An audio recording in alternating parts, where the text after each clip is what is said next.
ஆண்டவர் உங்களோடு இருப்பாராக.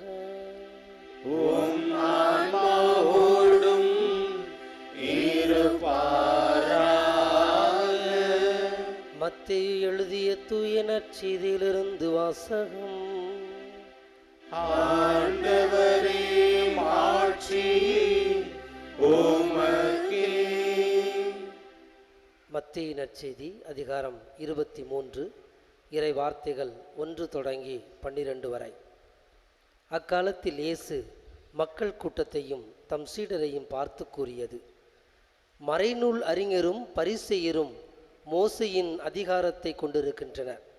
ஆகவே அவர்கள் என்னென்ன செய்யும்படி உங்களிடம் கூறுகிறார்களோ அவற்றையெல்லாம் கடைபிடித்து நடந்து வாருங்கள்.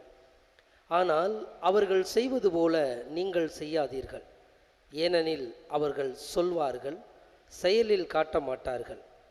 சுமத்திற்கரிய பழுவான சுமைகளை கட்டி மக்களின் தோளில் அவர்கள் வைக்கிறார்கள். ஆனால் அவர்கள் தங்கள் விரலால் தொட்டு அசைக்க கூட முன்வர மாட்டார்கள்.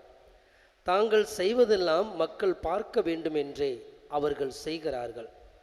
தங்கள் மறைநூல் வாசகப்பட்டைகளை அகலமாக்குகிறார்கள், அங்கியின் குஞ்சங்களை பெரிதாக்குகிறார்கள். விருந்துகளில் முதன்மையான இடங்களையும் தொழுகை கூடங்களில் முதன்மையான இருக்கைகளையும் விரும்புகின்றார்கள். சந்தை வழிகளில் மக்கள் தங்களுக்கு வணக்கம் செலுத்துவதையும் ரபி என அழைப்பதையும் விரும்புகிறார்கள். ஆனால் நீங்கள் ரபி என அழைக்கப்பட வேண்டாம், ஏனெனில் உங்களுக்கு போதகர் ஒருவரே.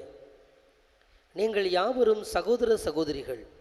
இம்மண்ணுலகில் உள்ள எவரையும் தந்தை என நீங்கள் அழைக்க வேண்டாம், ஏனெனில் உங்கள் தந்தை ஒருவரே, அவர் விண்ணகத்தில் இருக்கிறார்.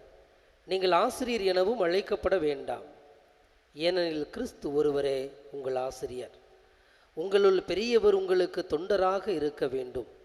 தம்மை தாமே உயர்த்துகிறவர் எவரும் தாழ்த்த பெறுவர், தம்மை தாமே தாழ்த்துகிறவர் எவரும் உயர்த்த பெறுவர்.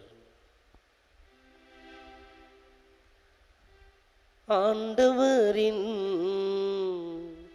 அருள்வாக்கு.